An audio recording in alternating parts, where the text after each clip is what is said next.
Hey humans, Batsy here with another Create video. Last night they finally released the new 0.5.1 update for the Create mod, and today I will be showing you all the additions, and some of the changes they made for it, and let me tell you, it's an amazing update. Starting with this item I have in my hand, the clipboard. If we right-click on it, it displays this new fancy UI that resembles a vanilla book. In here you can see a list of tasks I made for this video, which is great for keeping track of the things we want to do. Not only that, but we can also tick each one of them as completed, which makes it great and easy to use. It also has several pages, just like a normal vanilla book, in case you have a pretty long to-do list. So let's start with the first entry in the list. The Netherite back tank, diving helmet, and boots. We now have this very fancy looking armor, almost like something taken from the Halo games. At first glance, they work the same as the copper counterparts we already had. Additionally, the diving helmet combined with the Netherite tank, and assuming you also using Netherite in boots and legs, it will now also grant immunity to fire and lava.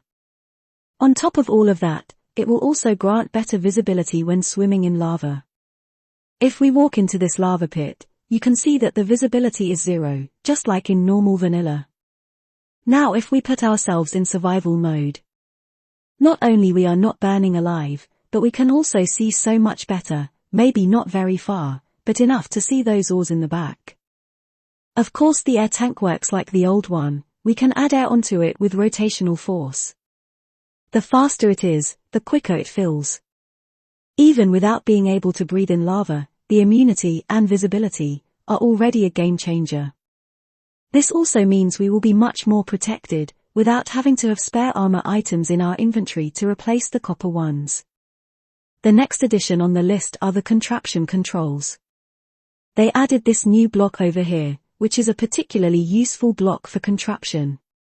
What it does by default is provide us with the ability of turning on and off all of the Contraption actors being all these machines we can attach to contraptions. It also has a filter slot, which we can use to determine which specific actor we want to disable. We can take this harvester, for example, and add it to the filter in case we want to control those independently. Those Contraption controls also react to redstone while the contraption is not assembled. If we send a redstone signal, it will turn on the controller, thus turning off those specific actors. Something worth noting is that if the controller is already turned on, adding another redstone signal won't change it, but removing the signal will turn it off, which can be useful for moving contraptions, having different signals in different places. As you can see right now it's working like a normal contraption, breaking everything in its way. If we turn on the controller for the drills, and we power it back up, the contraption simply moves through all of those andesite blocks. And if we turn off all of them instead, the contraption won't use any of the actors, which might be useful for certain farms. Another change is the fact that we can now access barrels and chests that are part of an assembled contraption, something that can be very useful, especially with tunnel bores. The next new item in the list is the elevator pulley, and that is one of my favorites of this update. If we go up here, you can see this new block called elevator pulley, which looks similar to the rope pulley. Unlike the rope variant, this one accepts any rotational direction, since it will work independently of it, which makes it easier to set up. It also needs a cabin to pull up and down, ideally with a roof to attach onto. Inside the cabin we want a contraption control, which I will show in a moment how it works, and some redstone contacts, one of them being attached to the cabin itself. While the rest of them need to be placed in each of the floors we want to set up a stop onto. It's important that they are all vertical to each other, in the same exact spot, in order for the elevator to recognize the stops. The last step is to glue all of this together, so the cabin counts as one entity, with this contact being part of it. Now we move up where we placed the elevator, and we simply right-click on it. That will recognize the cabin we just made, and change all of these contacts to become elevator contacts instead. If we right-click on one of them, you can see we have few options we can set up. It shows floor number which we can change, and we have a little box to add a description. Maybe we can have this one as the top floor. There is also the possibility of changing the door setup, in case we want the doors to open automatically. We can specify which one of the doors we want to open, or if we want to open them all. It also tells us what coordinate we're facing, so it's easier to figure out without having to use F3. I'm going to leave it as top. Now if we go back down to the cabin, you can see the contraption control is displaying a number now. We can scroll up and down to select what floor we want. It also shows the one we called top. For now, let's go to the first floor. The movement of the elevator is super smooth, especially when it's about to reach the floor we wanted. I think this is my favorite addition from this patch. The next addition in the list are the copycat items. We have the copycat panel, and the copycat step. By themselves they look like this, like some sort of empty frame. If we take a look at them, it says it converts any full block into a decorative step. Applies held item as its material if possible. Click again to cycle orientation or powered state, and use a wrench to reset the material.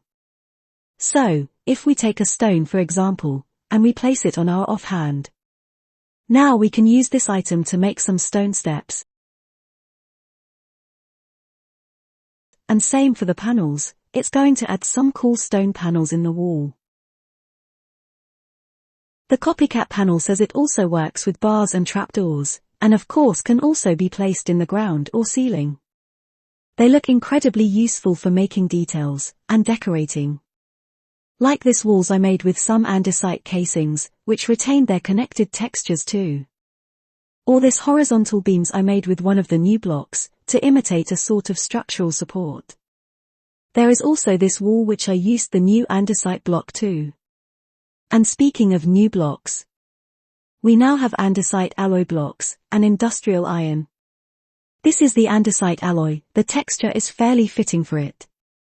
And the industrial iron, which looks like a more condensed iron.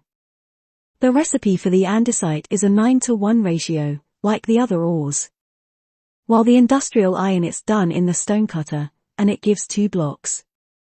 Something to keep in mind is that we can't go back from the industrial iron. As for the andesite, yes, we can go back like with any other ore. Another property of the industrial iron is that it can be used to hide chutes, which I think is a cool detail. It will give more options for decorating. The last item in this section is this glowing XP block. Just like with the andesite alloys, they made a way to compress the XP nuggets. It has a nice glow to it. I really like the texture they went for. But that's not all. If we shift with the nuggets in hand, we will only consume 1 nugget at a time, which should make them be more efficient, at the very least to not waste an entire stack of a bit of EXP left on that mending tool. Of course we can go back and forth from nuggets to blocks for more convenient storing. Over this side we have all these new bars. We have copper bars, brass bars, and of course andesite bars. I think they all look fantastic. We also got more doors from the same materials, which should make trains be more variated. Each one of them with their unique animations. I think they made an amazing job with all these new textures and blocks. On the second floor we have a new set of scaffolding blocks. The mechanics of them are the same as vanilla, it just changes the materials to craft, and of course the textures of them. They honestly look fantastic as supports, maybe tables, or something. I think these blocks will end up getting a lot of uses. And to finish we have these mangrove windows. And of course the panes too. Now, at the very top, we have of course the clipboard, which we have seen already, very useful stuff, but it has more functionalities.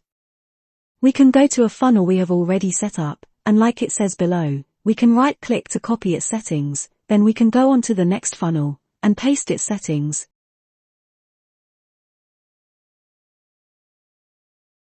We can do that to as many as we want. We can also do the other way around, copy an empty funnel to erase all settings we had. This also works for filters. By copying it, we can paste it on the side with the filter already set up. In the case we're playing in survival, it's going to take the filter we have in our inventory, and if there is no filter, it won't do anything, showing us this message to tell us we have no more filters. Another new functions is the scroll itself. They have changes it to instead hold right-click, which shows this fancy new UI to select what speed and what direction we want for it. This is also new for the funnels, where we can select up to what amount we want the item stacks to be. So for example, we can set it so at most it gives us 32, but it might give us less too. Or alternatively, we can say we want exactly 50 items, not more or less than that. There doesn't seem to be a way to differentiate it by the numbers displayed, but this is certainly a very useful change, and the new UI is looking really fancy. They also added this for the half handles, which now can have a specific angle we want them to turn each time, allowing for much more precision overall. By changing the mechanical bearing to only place when the anchor is destroyed, we can angle it as much or little as we want. Let's say we want to move it 2 degrees only. We can tweak it a little bit until we get the angle we're looking for. I'm sure humans will find many uses for this. The next on the list, it's a new mechanic for rope pulleys which makes them climbable. This one is as simple as it sounds like. If we go into the rope, we can climb it up and down, just like a normal ladder. It can be a cool way to go down in the Nether, or maybe for a tree house. Possibilities are endless. This is a small but noticeable change. Pumps used to turn around depending on the direction they were receiving. With this change, they will always face the same direction we placed them for, unless we take a wrench and manually flip it around. It doesn't matter if the rotation changes, it will always stay. I think it's an okay change to make pumps be easier to place down, and avoid having to fix the directions later on. Another change I'm excited about is the water wheels, and there are few things to unpack from here. First, we have this new texture, which looks fantastic. The second change is that the water wheels are not directional anymore. We won't need to place them facing a certain way for them to work properly. Then we have the texture itself. We can take any planks we want, and simply right-click on the wheel to change its texture to whatever wood we want. I love using them for decorating, and this will make them even better. They really outdone themselves with all this new details and textures. Another change is the way they actually work. A small water wheel has this single block hitbox. With the new mechanics, the water needs to be flowing along one of those faces for it to work. It used to need all 4 of them, but now just one of them works perfectly. If it touches more faces, it simply won't give more power, but it will still work fine. They also have a set speed which isn't possible to increase or lower, and they now generate 256 stress units. Now for this big boy, and it looks super cool already. I can't wait to use it on my builds. The hitbox of this one is a 3x3, which is decently big. This one works the same way. It requires water to be flowing along one of those faces, and as far as I have tested, it seems like it doesn't even need to cover the entire face, just a part of it already works fine. The same as the previous one, it has a set speed that can't be increased or lowered, and once powered up it will provide with 512 stress units. They also added the wood types for this one, which they also look amazing. Can't wait to try them all out. The last addition in the list is the mechanical roller. This is an interesting block that seems particularly useful for certain building automations, and they look quite cool in my opinion. The way they work is simple. If we place down a train track, and we end up with all these blocks in our way, or any blocks near the tracks that we might want to clear, then we simply add those rollers in our train. We move forward with it, and that will clear up the path, at least on the spots we place the rollers on. Which I think it's a really funny idea. If we disassemble the train for a moment, we can access the roller's filter. This allows us to change the mode, from clear the blocks and pave, straight fill below, and sloped fill below. We have already cleared the way, but let's also pave it. We can place in the filter any block we want to pave with. Then all we need to do is drive away, and it will start paving the blocks underneath, something that can also be automatic. As you can see, they all change to polished andesite, and the same as before, the wider we make it, the more we can pave at the same time. The other modes are to fill up below, which will place down blocks if there is nothing underneath us. That can be particularly useful to make bridges, or in case we cross ravines or other gaps. If we simply drive across it, we have filled the gap we had here, and we no longer fall from the side of the track. I think this will make working with trains much easier and enjoyable. It needs to be disassembled to access the filter, but other than that, it's a very useful tool to have. And that is all the additions, and most of the changes for 0.5.1 for the Create mod. I will leave a link to their page so you can check the rest of the changes and fixes they made for this version of the mod. Leave a comment if you think I didn't cover an important change, and subscribe if you haven't already. Thank you so much for watching, and I will see you all next time.